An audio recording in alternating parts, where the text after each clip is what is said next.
Halo, salam. Selamat datang di video Scholarship Hunter Network Indonesia. Pada video kali ini, kami akan bahas mengenai strategi memperoleh surat rekomendasi dan LOA. Pertama, perkenalkan, saya adalah Andre dan Mawardi, biasa dipanggil Andre. Saya adalah Wardi Dikti LPDP Stunet, PK 175. Saat ini saya berkuliah di IHE Delft Institute for Water Education dengan jurusan irigasi. Kalian bisa menemui saya di Instagram @mawardi. Baiklah, sebelum kita mulai lebih dalam mengenai surat rekomendasi dan LOA, kita perlu mengetahui lebih dulu definisi keduanya atau perbedaan keduanya. Jadi surat rekomendasi adalah surat yang dikeluarkan oleh institusi atau personal yang merupakan pemberi rekomendasi kepada pelamar beasiswa atau pendaftar kampus sebagai syarat memperoleh beasiswa dan atau registrasi studi yang menyatakan hubungan profesional antara pemberi rekomendasi dengan pelamar, kemudian pernyataan kualifikasi pelamar, serta rekomendasi kepada pelamar untuk dapat meneruskan studi pada kampus atau mendapatkan beasiswa tersebut. Nah, surat ini biasanya dapat dikirim langsung oleh pemberi rekomendasi kepada kampus maupun beasiswa, atau juga harus dikirim langsung oleh pelamar. Nah, sedangkan untuk LOA atau Letter of Acceptance, surat ini adalah merupakan surat resmi dari kampus yang menyatakan bahwa pendaftar atau calon mahasiswa itu diterima sebagai mahasiswa pada kampus tersebut. Nah, LOA ini dapat diterima oleh pendaftar baik melalui email ataupun website aplikasi yang ditentukan oleh kampus tujuan, karena setiap kampus akan berbeda-beda dalam proses pendaftarannya, baik itu melalui website tersendiri, yang nanti hasilnya melalui email diumumkan, ataupun pada website aplikasi tersebut. Nah, jadi teman-teman di sini diharapkan sudah bisa membedakan kedua dokumen tersebut. Nah, sekarang kita akan masuk ke dalam dokumen yang pertama, itu surat rekomendasi. Pertama, siapa yang bisa memberikan kita rekomendasi atau kita sebagai pelamar pada kampus maupun beasiswa yang akan kita tuju. Jadi pemberi rekomendasi biasanya adalah atasan kerja atau manajer atau direktur di tempat kita bekerja. Ini bagi teman-teman yang sudah mempunyai pengalaman kerja. Atau juga bisa buat teman-teman yang masih fresh graduate, pemberi rekomendasi adalah supervisor penelitian, dosen, atau kepala jurusan, dekan, bahkan rektor. Jadi tergantung juga dari kampus atau beasiswa itu menginginkannya. Jadi misalkan dari beasiswa mengharuskan ada pemberi rekomendasi itu salah satunya dari tempat kerja dan salah satunya lagi dari kampus yang pernah diemban ilmunya di sana. Jadi keduanya harus kita dapatkan rekomendasinya. Nah, tapi kalau misalkan salah satu saja, itu tergantung dari kemudahan teman-teman sendiri. Misalkan, oh ternyata dari atasan kerja itu lebih mudah untuk mendapatkan rekomendasinya karena sudah mungkin beberapa tahun lulusnya, jadi bukan lagi fresh graduate. Jadi itu juga mungkin. Nah, tapi ini kembali lagi kepada kampus tujuan kita, syaratnya, ataupun dari beasiswa yang mau kita tuju. Nah, yang perlu saya tekankan di sini adalah pemberi rekomendasi seyogyanya mengenal dengan baik pelamar, setidaknya pernah bekerja atau di bawah bimbingan pemberi rekomendasi itu apabila ada penelitian di kampus. Jadi betul-betul yang mengenal, karena biasanya dalam struktur surat rekomendasi nanti akan ditanya juga bagaimana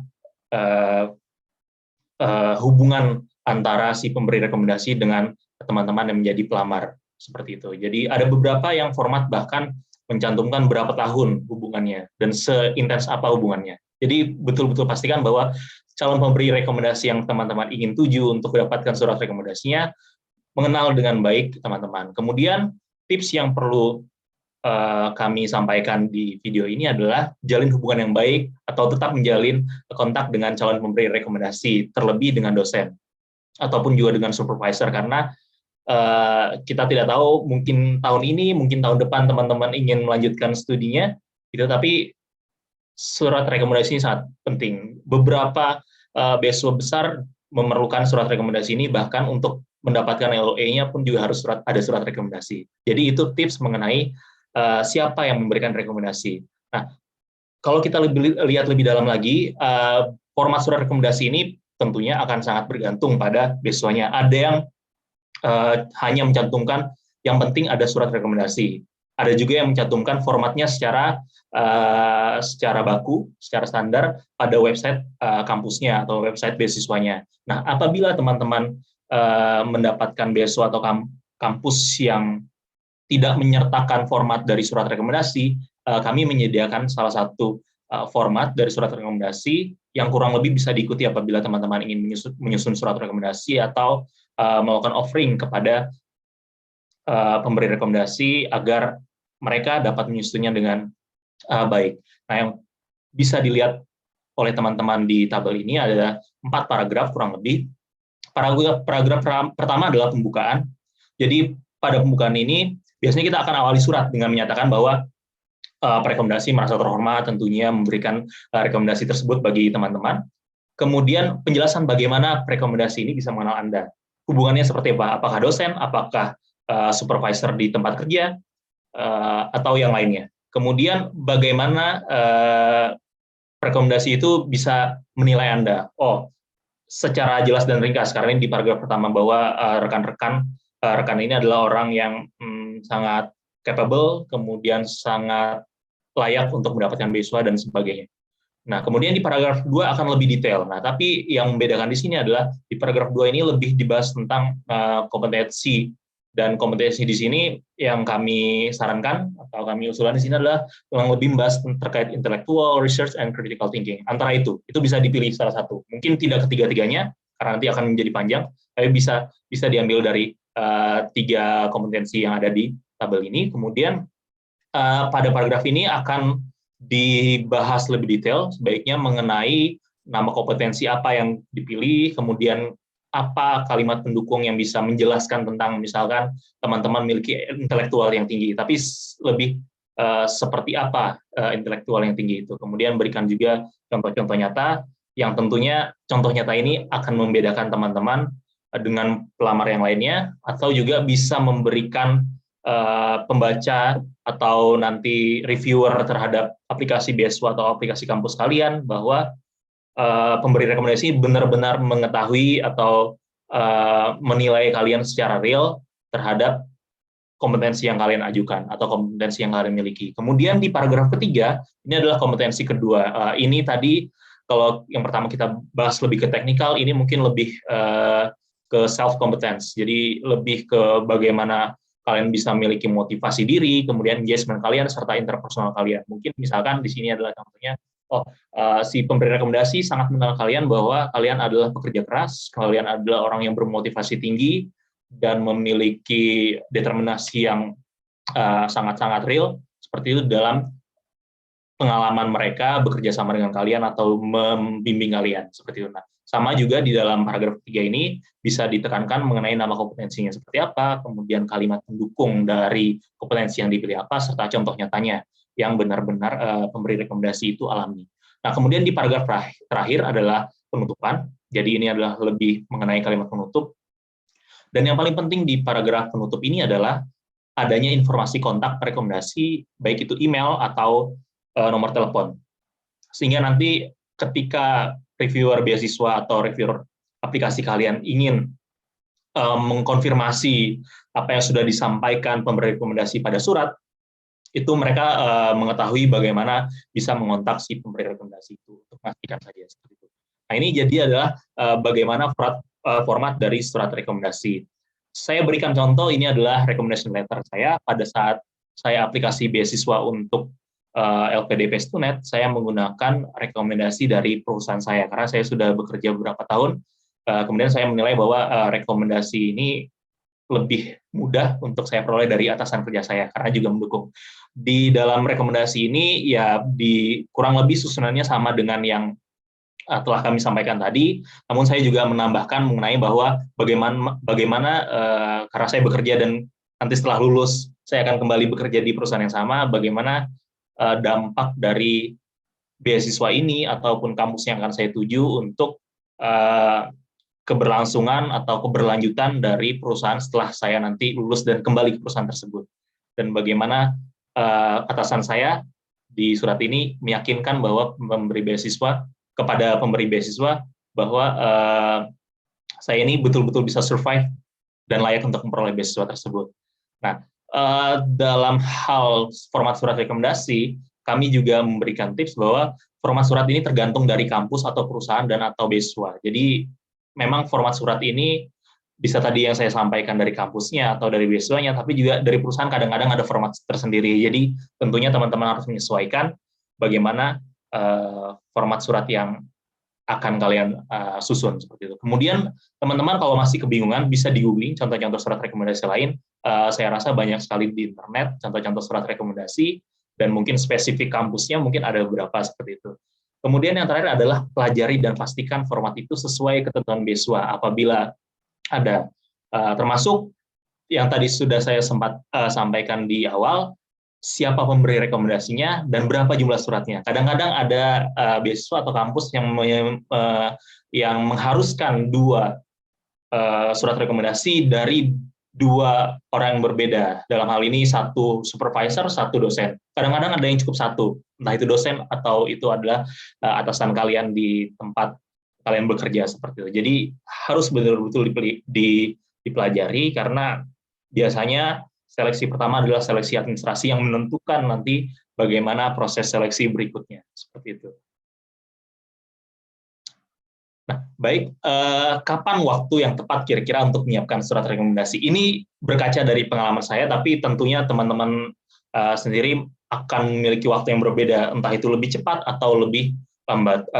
Kalau kami menyarankan minimal waktu persiapannya 2-3 bulan karena kita juga bermain dengan komunikasi dengan dosen, komunikasi dengan atasan yang mungkin mereka juga memiliki kesibukan lain ketika kita sampaikan keinginan kita untuk meminta rekomendasi, belum tentu mereka langsung bisa saat itu juga memberikan surat rekomendasi. Tapi paling pertama sebelum kalian memulai untuk memperoleh surat rekomendasi, itu adalah pelajari kampus dan beasiswanya. Cek juga deadline kapan surat rekomendasi harus dikirim atau disubmit ke kampus atau beasiswa tersebut. Seperti itu. Jadi jangan sampai terlambat, karena juga itu akan menentukan apakah kalian bisa memperoleh kampus yang dituju ataupun beasiswa yang diinginkan. Karena misalkan waktunya hanya tersisa 1 bulan, kalian harus bermain dengan waktu untuk mendapatkan surat rekomendasi. Kemudian pelajari juga format surat rekomendasi.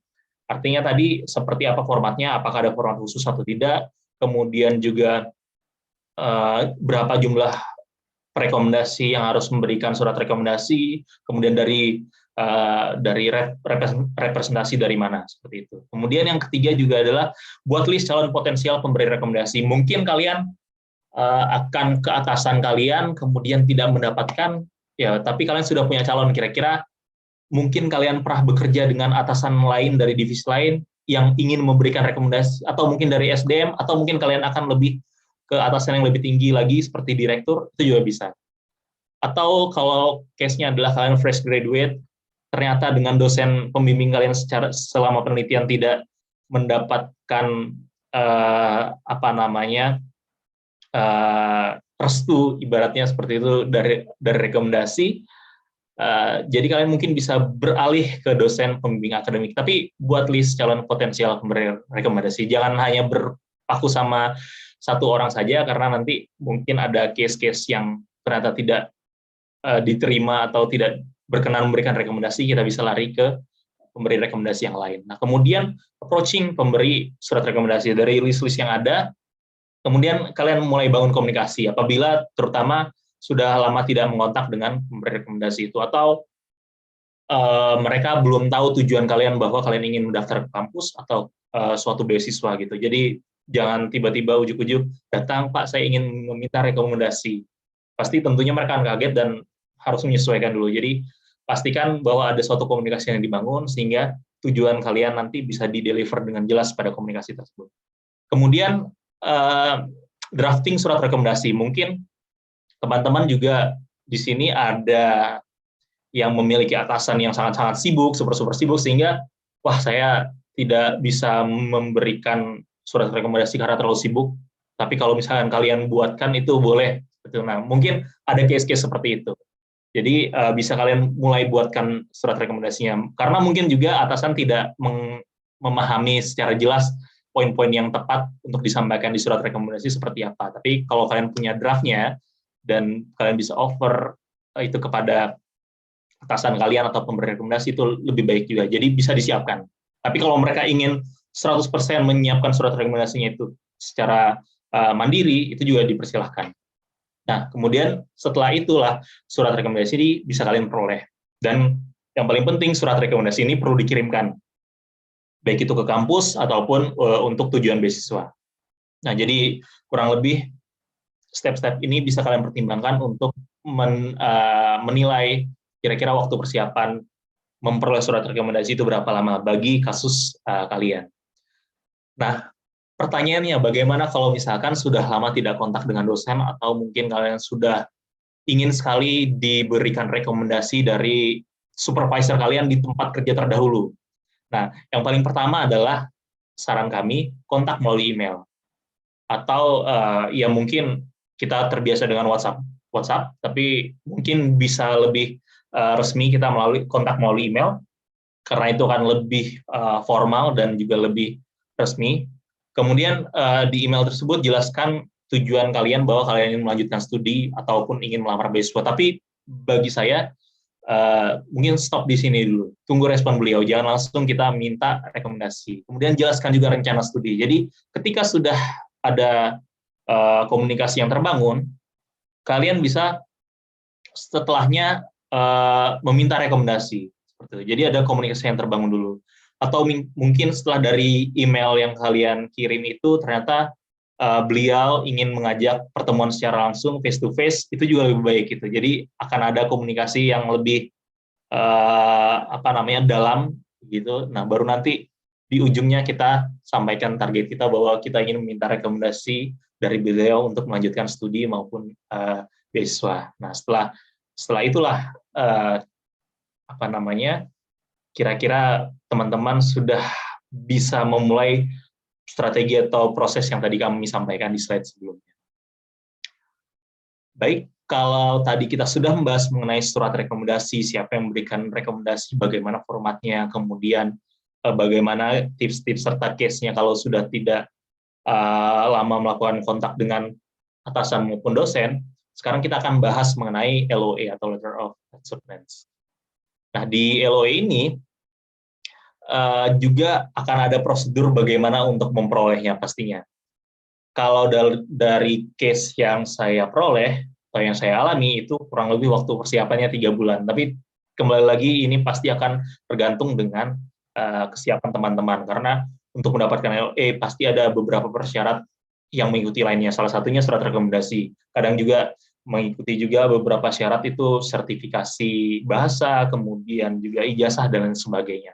Nah, yang paling pertama teman-teman pahami bahwa untuk memperoleh LOA, kalian harus menentukan dulu kampus tujuannya. Karena LOA ini adalah dikeluarkan oleh kampus tujuan. Jadi tentukan dulu, kalian mau tujuannya ke kampus mana. Setelah tahu kampus mana, kalian tentukan juga jurusan yang akan diambil itu apa. Karena terkadang setiap jurusan itu memiliki kriteria atau persyaratan yang berbeda. Nah, ini teman-teman bisa, untuk mengetahui kampus dan jurusan yang akan diambil, teman-teman bisa googling bagaimana reputasinya kalau ingin berdasarkan reputasi, atau juga mungkin ada profesor yang ingin kalian menjadi muridnya ketika melanjutkan studi di kampus tersebut, seperti itu. Jadi akan bergantung pada kondisi teman-teman. Gitu. Kadang-kadang belum tentu reputasinya bagus, kemudian ada profesor yang kalian ingini untuk belajar ke beliau. Gitu. Jadi sangat-sangat penting kalian concern untuk bisa explore, gali lebih dalam mengenai kampus dan tujuan yang akan kalian ambil. Setelah kalian firm dengan hal tersebut, kalian dapat masuk ke website kampus tujuan dan ke bagian admisi. Biasanya di situ kalian akan bisa explore lebih dalam ke jurusannya. Oh, ternyata ini persyaratannya. Nah, dari syarat-syarat yang diharuskan pada website kampus tersebut, kalian akan bisa pelajari dan mulai siapkan kira-kira apa saja yang dokumennya harus dilengkapi ketika mensubmitnya. Gitu. Misalkan tadi sertifikasi bahasa, biasanya bahasa Inggris, cek juga TOEFL atau IELTS-nya berapa, minimal skornya, kemudian ijazah, transkrip, surat rekomendasi, kemudian juga beberapa mensyaratkan juga motivation letter, dan banyak contoh-contohnya. Jadi akan sangat berbeda antar kampus, bahkan antar jurusan di dalam satu kampus mungkin persyaratan akan berbeda. Dan juga paling penting adalah kalian cek deadline-nya. Karena setiap kampus akan berbeda. Ada beberapa kampus yang deadline-nya di periode tersebut hanya sekali di bulan September. Ada juga yang buka di bulan September dan juga di bulan Februari. Nah, ini kalian penting untuk mencek deadline-nya, karena kalian harus hitung mundur. Persyaratan-persyaratan itu harus kalian siapkan, penuhi seperti itu. Kemudian setelah kalian merasa lengkap, kalian bisa mulai submit persyaratan-persyaratan yang diminta pada website atau mungkin email, tapi kebanyakan kampus, terutama kampus-kampus di luar negeri, sudah menggunakan website tersendiri untuk bisa mensubmit pendaftaran kalian sebagai mahasiswa di sana. Nah, akhirnya nanti LOE ini bisa diterima oleh kalian. Sangat tergantung kampus, biasanya kalau di kasus saya 4 minggu menunggunya. Jadi dari situ kalian pun harus sudah melihat kalau misalkan selanjutnya kalian ingin melamar beasiswa, berarti harus spare waktu yang cukup agar ketika kalian submit, LOE diterima atau ada hasil diterima, itu kalian sudah bisa langsung mempersiapkan untuk submit ke beasiswa.